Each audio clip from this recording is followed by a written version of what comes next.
I have talked to multiple people who have either experienced or know of others who experienced situations where they have been approached, they have been talked to and said, are you interested in this? Are you interested in throwing a fight for X amount of dollars? This is a massive issue. This Apex card, which was very underwhelming on paper, but certainly produced a lot of big stories. And by my count, 2 of them were referee blunders. One was a big win for the aforementioned Steve Garcia. And the 4th is a gambling story, which I think is going to get a whole lot bigger in short order. And so let's talk about this. As I just remembered that I forgot to, I usually post like the lineup on Instagram and put a link to it.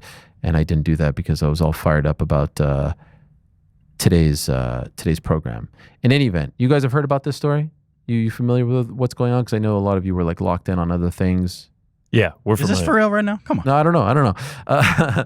Okay, I was trying to see if I could squeeze it in, but I can't. All right, so there was a fight between a Cuban gentleman named Yadier Del Valle against Isaac Dulgarian. Yadier was 9-0 going into the fight. Isaac Dulgarian, who fights under Factory X, Mark Montoya, one of the best gyms in the sport, was 7-1 going into the fight, 3-1 in the UFC, and the lone loss was a split decision loss to C-Rod, Christian Rodriguez.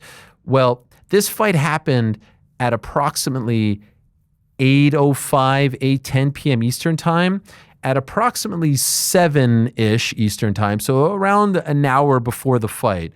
A whole bunch of activity started to come through on social media regarding questionable gambling activity surrounding this fight.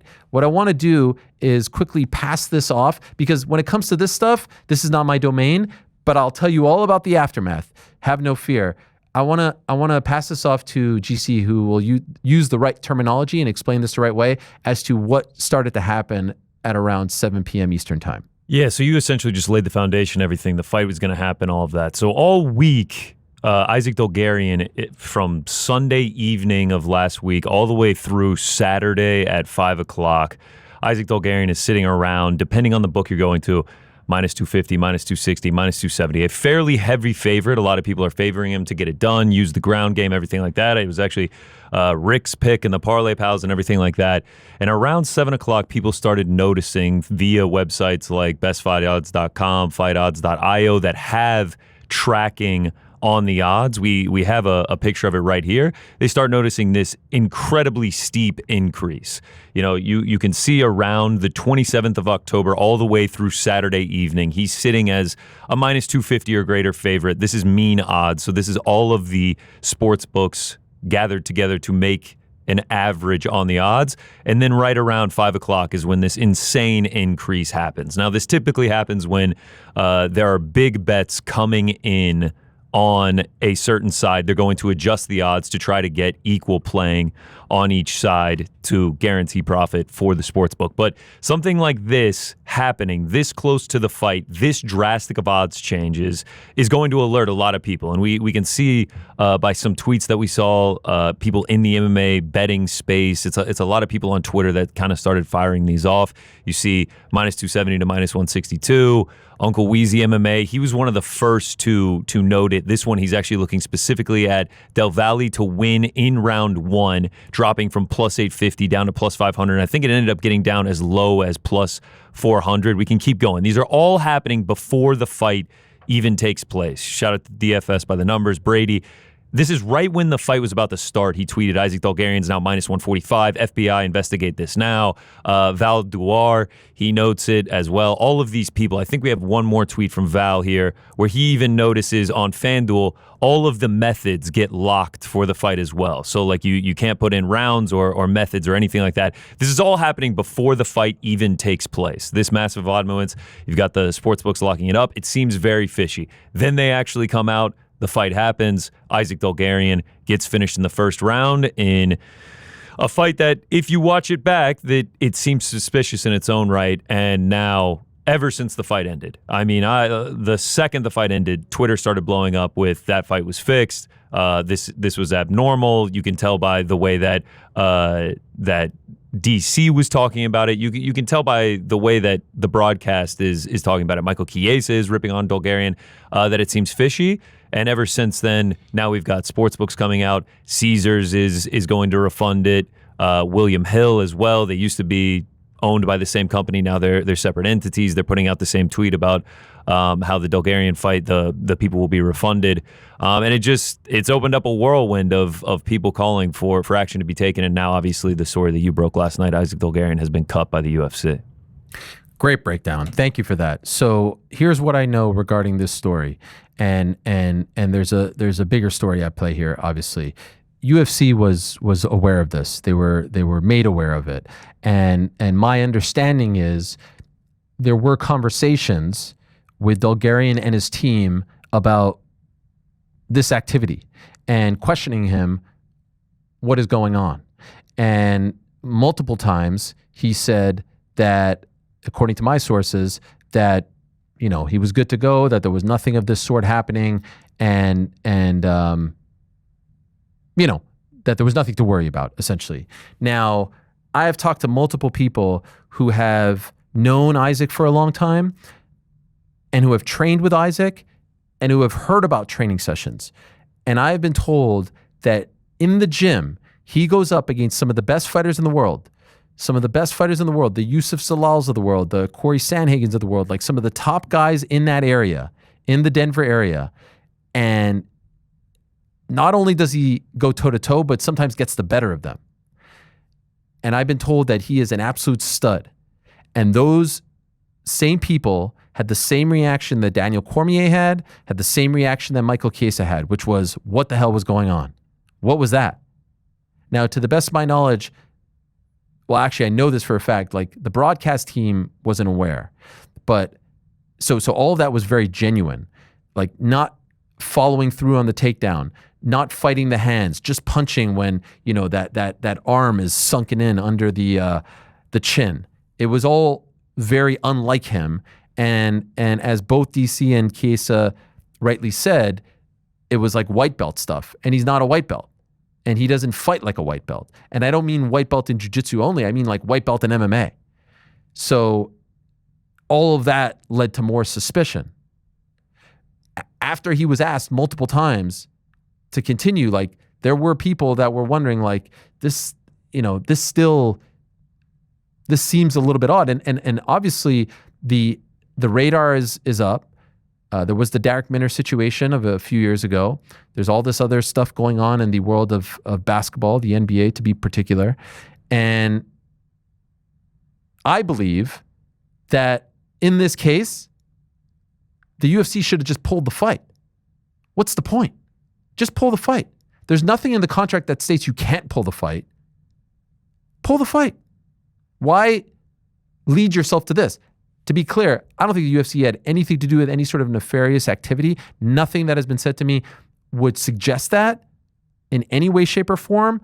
But if there are clear signs of some weird stuff going on, some weird gambling activity going on, if he's not quite acting himself back there, pull the fight.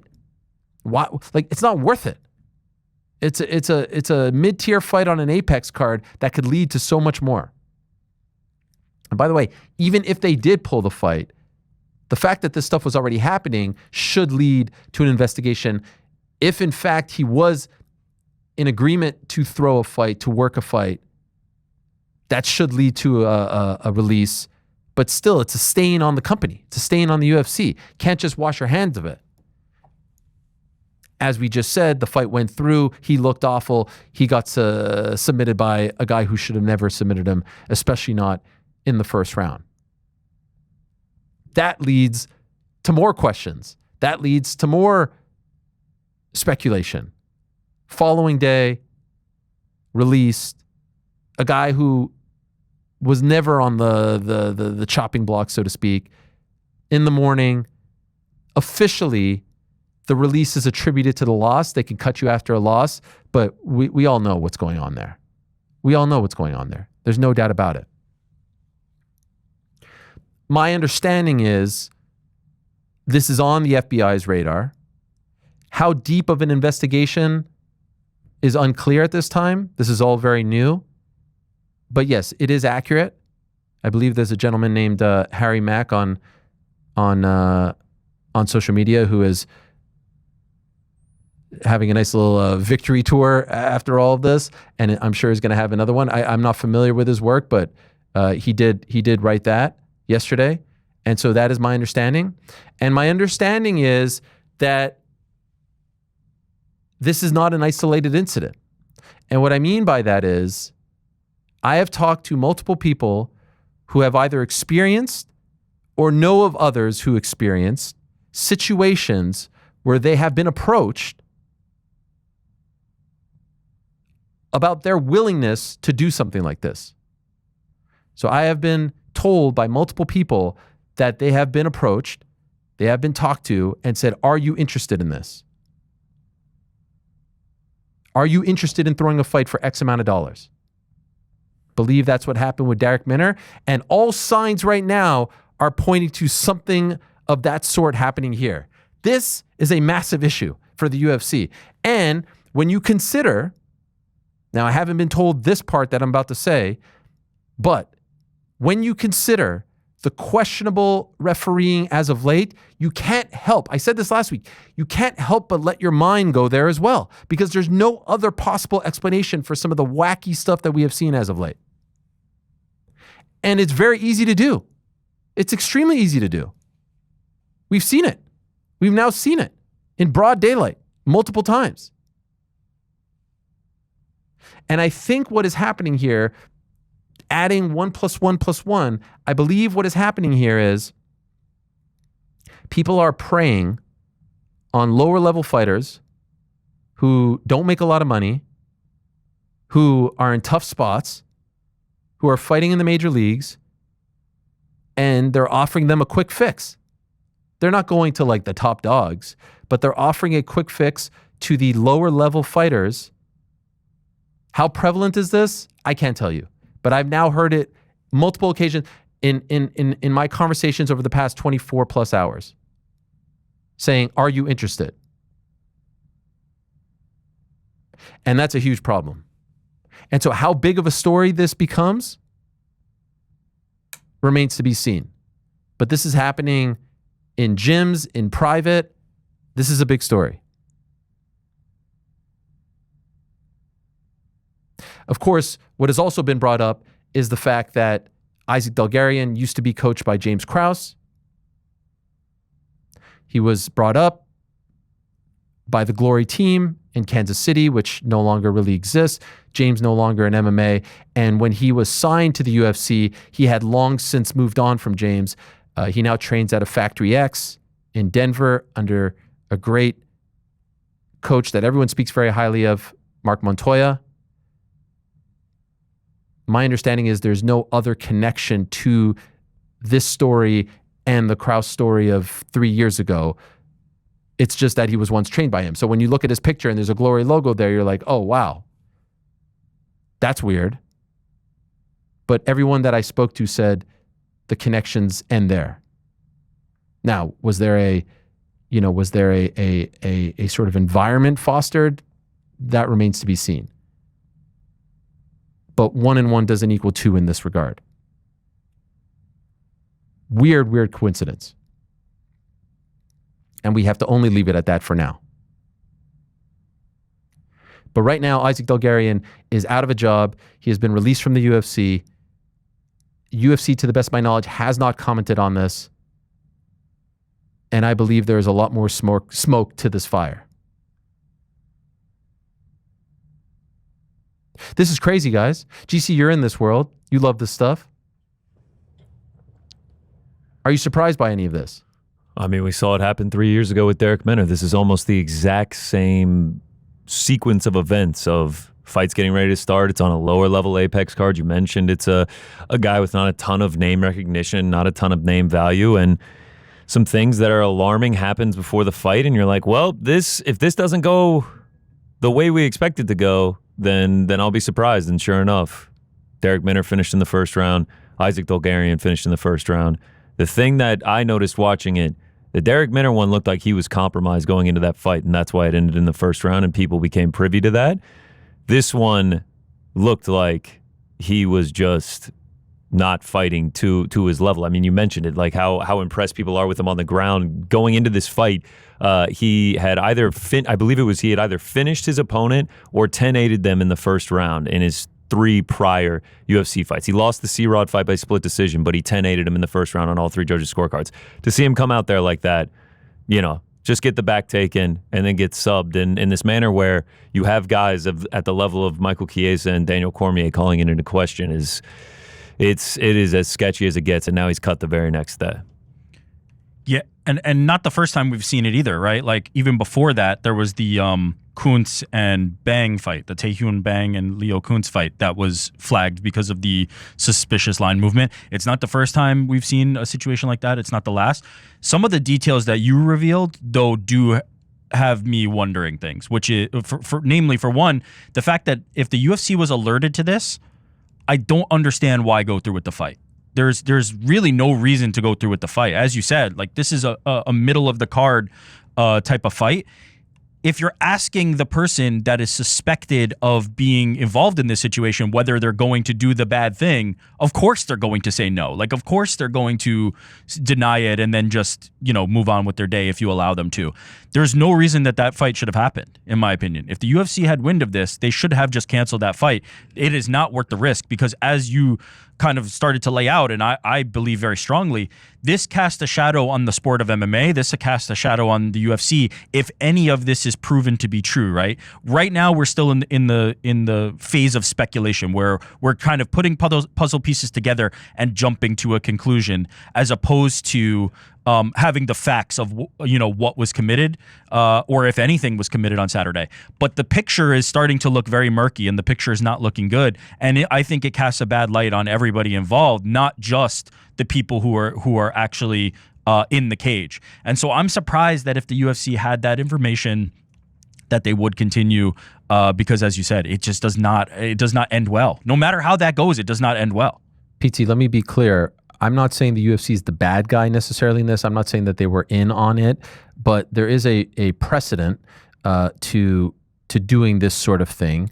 Back in 2024, Eddie Hearn was faced with a similar situation in June of 2024.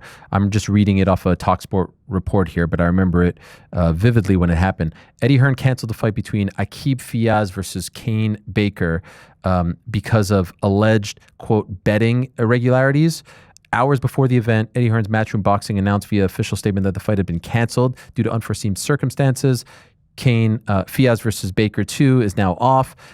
He told IFL TV later that night, "I was made aware of some irregular betting activity surrounding that fight. Myself and the team had to react to it. We spoke to the BBOC and decided to pull the fight pending an investigation that will take place. That information was provided to us. I spoke to several people regarding the matter and decided to pull the fight." So that can happen, and every promoter is allowed to do this. They chose not to for whatever reason. Maybe they believed them, maybe they didn't. Who the hell knows? To me, obviously, the biggest story of them all is how often is this happening? Who is it happening to? Who is saying yes? Who is saying no? Is it happening with referees? Is it happening with judges as well? Once, the dam breaks a little bit, it could lead to a freaking, an avalanche occurring. And so this, to me, is a huge problem. It has been noted that the head of the FBI, Kash Patel, who is very invested in the current NBA gambling investigation that is going on regarding the likes of Terry Rozier and Chauncey Billups, to name a couple, is a big MMA fan. And so who knows about, whether or not his relationship will be, called into question here. I don't know anything about the guy. I do not know anything about the guy. But my understanding is that they are aware of this, that they are looking into it. To what degree, I do not know. And I haven't also been able to confirm whether or not the James Krause investigation of almost 3 years ago now is closed or ongoing. And you'll recall in that press conference to announce the NBA investigation and the arrest, that they said that they had been working on this for 4 to 5 years. So it's not like this is something that can wrap up in 2, 3, 4, 5, 6 months. This has only been like 3 or so years since this really became an issue in the world of UFC. So all these things worth noting. PT, what do you make of all of it? Yeah, and look, I thought the same when Rick brought that up there about the UFC saying it to Dulgarian beforehand. It seems like a weird thing to do. Of course, you're not going to admit it, but like the fact that he then goes through with it and has a performance that matches all this line movement, you'd have to wonder like how many people are involved in this. Like, what is the cost of him not going through with this at that stage? Look, this is a great point you made, and this has been in my head since you said it, and I think, you know, we're speculating here, as you said, like about the officials and people like this, the fact that they could be corrupted. We're very close to the sport. We know the officials, we know the fighters, we know all these people, and for the most part, we have very good relationships. We don't want to be the guys being like, oh, maybe it's him, maybe it's this guy, maybe it's that guy. We're kind of standing too close to the elephant in this regard. However, if you look through the history of any other major sport, this stuff has happened in every sport. For us to just sit there and go, it wouldn't happen with our guys. You know, this sport is noble. We don't do that stuff. That's actually crazy. You know, we have to be open to all possibilities here. And this is for another day. I'm thinking way down the line here. But, you know, you can't help but think, like, we've been speaking about this for the last couple of weeks. The payment of referees and officials, the payment of fighters. If you're paying these guys more, you're leaving it, you're kind of closing that door for them to be corrupted. As you said, like, these people are on hard times a lot of times. We've spoken at length about when you get to the big dance, a lot of people think you're making mad money. You're not. You're not for a very long time. Is that something you could close the door to this kind of thing, even close it a little bit more if you're paying them right, so they don't have to go down these murky corridors to make up their income? But I mean, it's really. Sorry, go ahead. I was just going to say, I mean, you mentioned this, but think about what they're going through with the NBA investigation right now. Like, Terry Rozier is one of the main names in it, and he signed a 4-year, $96 million deal. It's just like, right. Will the pay help it? But man, if you can get to a guy like Terry Rozier and get him to do these things, you can't get to an Isaac Dulgarian, you can't get to a referee, a judge, any of these people. It opens the door to people being able to put these things into question. They now have the benefit of the doubt to say, you know, even if we don't have the crazy line movement where it makes it as obvious as it can get with the Isaac Dulgarian fight, but you have it when it's sketchy or a bad scorecard that people can question the integrity of the sport, and it's just not good for the sport overall. You restart a fight like the fight that we saw get restarted back in Vancouver. Like, it doesn't make any sense. There's no, it can only lead to questions, especially when there's no explanation given, there's no statement, there's no interview, there's no nothing. And this is the biggest problem with not being proactive, right? Again, the UFC had options here, right? If they stop the fight, the upside is you can eliminate the idea of this being executed on your broadcast. The downside is you lose a fight that may have been a good fight, but it's middle of the card and inconsequential. If you let the fight continue, you now open yourself up to a lot of downside. And now there's speculation running rampant about all kinds of different fights within the UFC. And now it will probably extend to all of MMA, in my opinion, wondering kind of how widespread and prevalent this is. It's a very dangerous thing that has now kind of been made much more real and put on people's radars.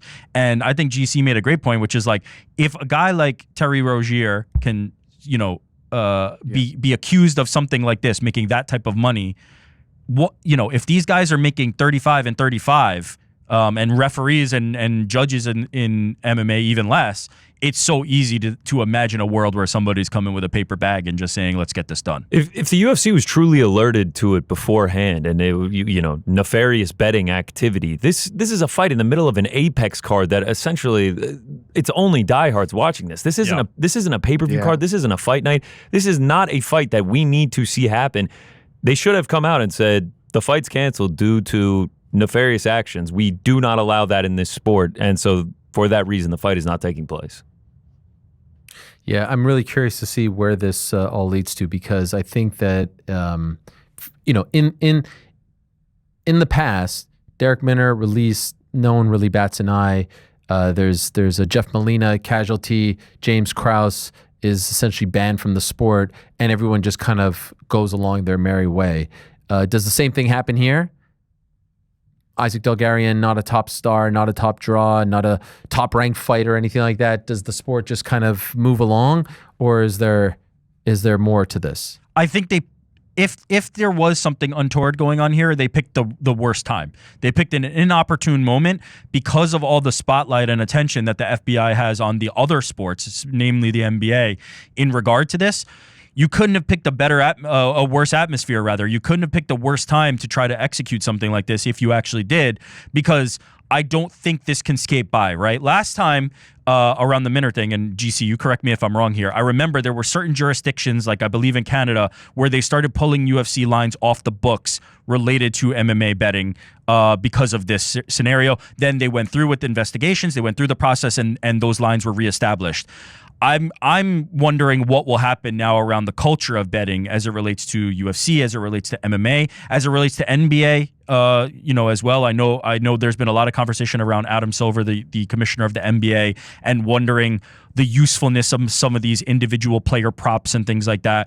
I think this is probably the wrong moment if you were trying to get this done to do it, because I don't think this is going to go away as easily. This is also kind of the perfect fight to try, you look for an apex card.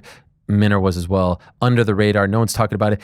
I don't know if any of this really comes into play. It happens to be Game 7 of the World Series. Is the sports world paying attention to a fight like this? I don't even know how. Like, kudos to the guys online who notice this activity. Like, you really have to be locked in for that. And obviously they were on it from the jump. But you're not going to try to do this when it's like, Ilya versus Patty, right? No. Well, also those guys are harder to get to, right? That's always the problem. For sure. Although Chauncey Billups is the head coach of the Portland Trail Blazers. No, for sure. You know what I mean? Like, that's why I think it's like anybody can be gotten sure. to. If these multimillionaires can be gotten to, anybody can be gotten to. To your point, though, Ariel, talking about like World Series going on, all this stuff going on. It's an NFL Sunday the next day. All that's happening.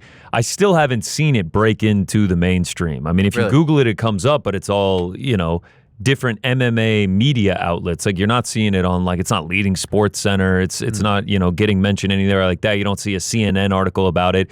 It's basically just, the uncrowns, the MMA fightings, the MMA manias of the world that are reporting on it. And then a lot of people on Twitter as well. Yeah, I mean, that is interesting. Maybe it's because of the names. I do see a Newsweek as well. I do see a Newsweek article. I don't know if Newsweek is what it once was, but that's something. But I mean, yes, Newsweek. Daily Mail. But I guess it takes some time for these things to. See a Yahoo article here, of course. Uncrown. But no, a Yahoo, like a Yahoo.com. Okay. Yeah. Bro, don't put down Uncrown. Like, by the way, some of this stuff, combat coverage. Right. Some of this stuff in those mainstream outlets was kind of reported around. Rozier being investigated, Malik Beasley being investigated, and those other scenarios. But the biggest attention came when the FBI launched the investigation and there was actual processing of it. We're not there yet, right? We're still in the, okay, something was flagged and now we're kind of trying to investigate that and figure out what's going on. If there ends up being an investigation and if there ends up being something proven and something happening from it, that's when I think the mainstream attention will inevitably come, and there will be no way to avoid that. What a thing. What a thing. What a story. What a time. I hate to throw this as an aside, but I am seeing some very notable sports and combat sports news. Victor Conti Jr., who was a major player in the Balco scandal of the late 90s that affected the game of baseball, PDs and steroids, you guys know him from the Bay Area, and then became a major player in the world of combat sports and boxing in particular when he opened his Scientific Nutrition for Advanced Conditioning. You have all heard of Victor Conti, right? I've just seen that he has passed away at the age of 75, worked with the likes of Andre Berto, Nonito Donaire, Andre Ward, Zab Judah, and others. So I just saw that, and talking about baseball and how big of a player he was with the Barry Bonds Balco scandal, figured that was worth a mention here. Definitely what's the word that I should use? Just a somewhat polarizing figure, definitely. To be fair, in the world of not only baseball but then later combat sports as well, has sparred with some some promoters and fighters back in the day. So may he rest in peace, and our condolences to his family. Is there anything anyone else wants to say about this? I do want to touch on the Dalia situation. Anyone? No, I think we covered it pretty well. Yeah, we just got to see what happens now. Yeah, we're going to talk more about it with Ben Fox. But yes, PT, last word. I just think it was great that DC and Chiesa called it exactly how they saw it. Yeah. I think respect. It's a bad situation, but respect to them, because straight away they were like, "This is bullshit what we're saying here," and I thought that deserves a bit of credit. Yeah, 100%, 100%. And honestly, I asked DC yesterday, and I asked him if he knew, and that kind of gave him carte blanche to do it. He said he had no idea. He only found out after, and that's totally. I mean, he's locked in. He's doing the show. Why would he know? And why would a producer tell him that? So I think that was very honest and genuine, and good on him. And then Chiesa later on, he was very critical, and if those guys are going to criticize you, then it's probably warranted. Now. Okay, so that was item number 1 on this card.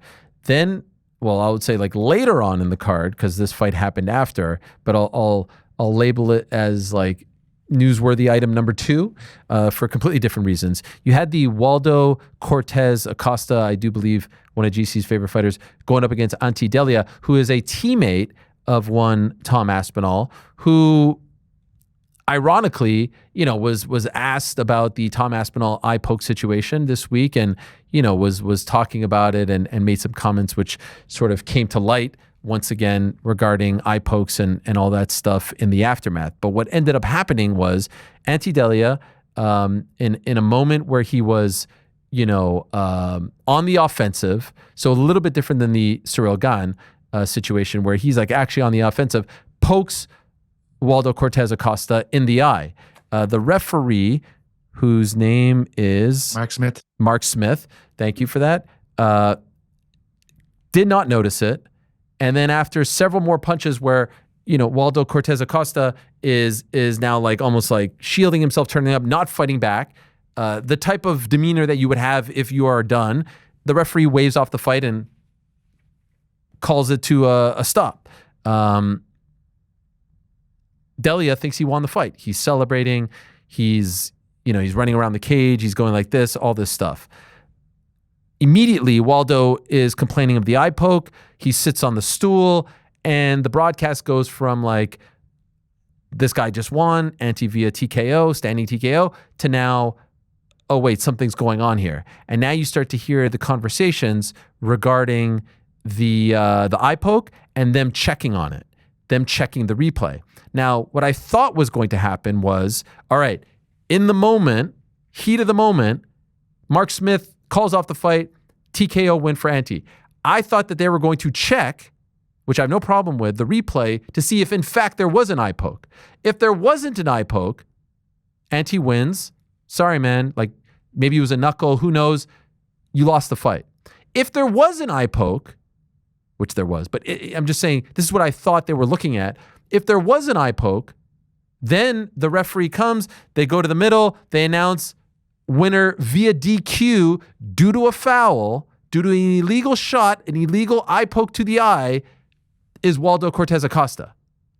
What I didn't think was going to happen was they would restart the fight for 2 reasons. Number 1, very tough spot for Ante, who's not the victim in all of this, but it's a tough spot for Ante because it's a real thing. Your guard is down. You've let out all these, the pressure, the emotion, all this stuff, your second fight of the UFC, whatever it is, it almost makes the Kyle Nelson win over Matt Frevola that much more impressive. The fact that he was able to continue and still win when thinking that he had just stopped the guy in the first round is actually supremely impressive.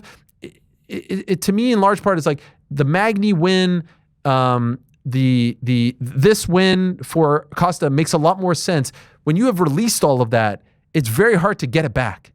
It's very hard to get it back. And so then what happens? Literally, what was it, 10, 15 seconds later? 5 seconds. Yeah. Ante gets knocked out. Now, of course, the dummies will say, look, you can fight when you get poked in the eye. Go get poked in the eye. And then go get poked 10 more times. And tell me if all pokes are created equally. Obviously not. They hit different parts of the eye. Like there's different injuries. Not all pokes, not all cuts, not all breaks are the same. It's a stupid, stupid thing to say. But so that's the first reason. But the more important reason as to why it shouldn't have been restarted is because it is in the rules. Because in the unified rules of MMA, let me read them to you. Shall you? Shall we? I will read them to you right here and now. It states as follows: instant replay may be used to review a, quote, fight-ending sequence, which that was. So they were good there. And shall only be used after a fight has officially been stopped, which means they can't just pause it and say, hey, like, let me just make sure, and then you can continue. Fight has been stopped. So they used it the right way. Once instant replay has been used, this is in the unified rules, to review a fight-ending sequence, the fight shall not be resumed. Shall not be resumed. Why did they resume the fight? They fucked up. So again, this is consistent. I saw some people say, oh, now you're going to try. No. Ante loses that fight via DQ'd. They check the replay. He poked him in the eye. Fight over. Waldo wins via DQ. What should absolutely not happen by the rules, by the letter of the law, is restarting the fight. And oh, by the way, it's a shitty situation to ask a guy who thinks he won a fight to get back in there and fight again 3, 4, 5 minutes later. You can't do that to the fighter. Now, you could rebook it down the line, but you can't restart the fight. It's in the rules. I was a bit confused because I heard them say at some point that there was a running clock, and I don't know what that was referring to. Were they saying that he was still in the 5-minute period where they were evaluating? I'm not sure, but that was mentioned a few times in the thing. They said we're on timeout. That's what they said. And then the broadcast then said, oh, the clock is still going. I don't think that was an issue. But from the moment the fight was stopped to when it restarted was 5 minutes and 6 seconds. But here's the thing. The timeout doesn't matter if the fight's over. But is it not possible that the fight wasn't over? That they're saying, like, we're giving him the time to recover? He called the fight. He waved it off. Yeah, he waved it off. They said he didn't wave it. Yeah, the broadcast That was their team distinction. kept saying that he didn't wave it off. But the fight was stopped. Did you guys watch it? Yeah, I thought the fight was over. I watched it in real time, and I had it on mute, and I tweeted. I was like, oh, Ante Delia, Waldo Cortez, Acosta, blah, blah, blah. Yeah, I thought it was over.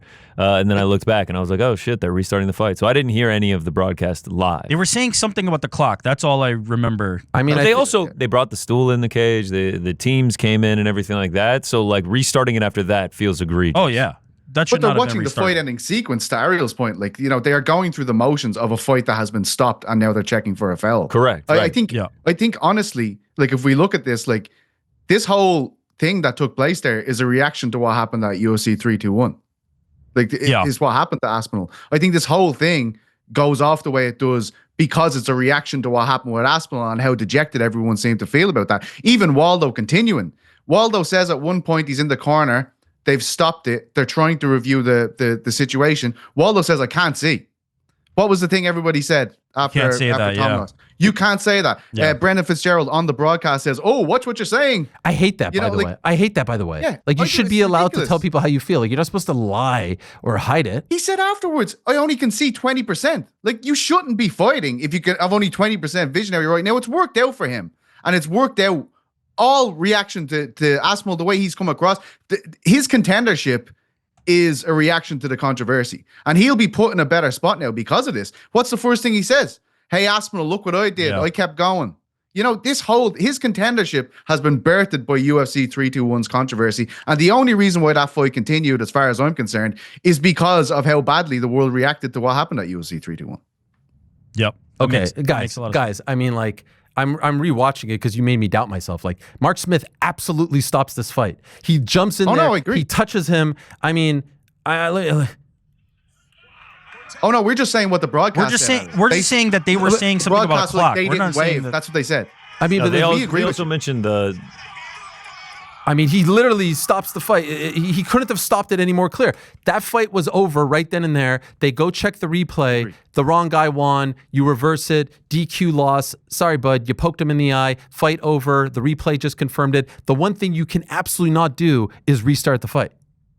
Yeah, you can't. What we were saying is, like, the broadcast, the way they were kind of talking the world through this was like, I didn't see him wave his hands, as in, like, this is the signal for a stop fight. Yeah, Brendan You know what I mean? Fitzgerald, said, like, the hands didn't go above the head. That's What? We Yeah. agree with you. We agree with you, by the way. Our position. Okay. Yeah, is with you. we agree with you. What we're saying is they may not agree with you. They may have been operating under some different thing. What they're talking about with the hands.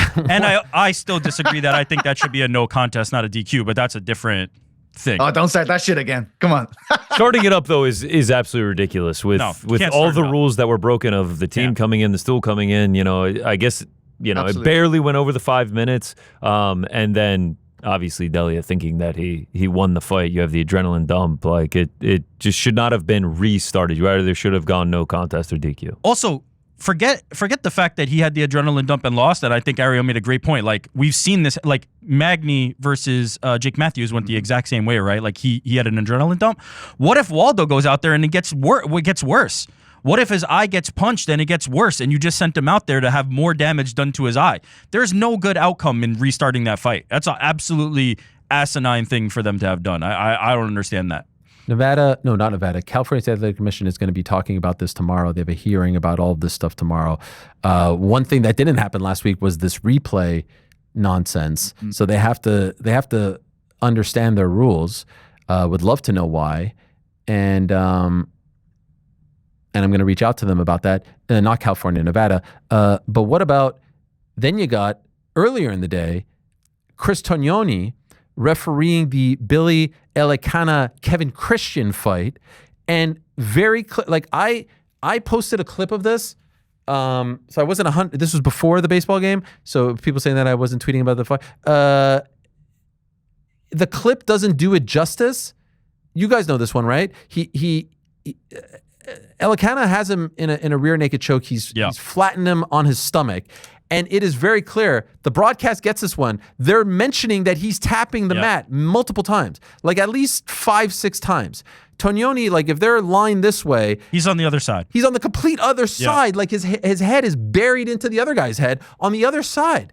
And so he completely misses it. He's looking to see if the choke is locked in, not realizing the choke's been locked in for 30 seconds and the guy's been tapping. Yeah.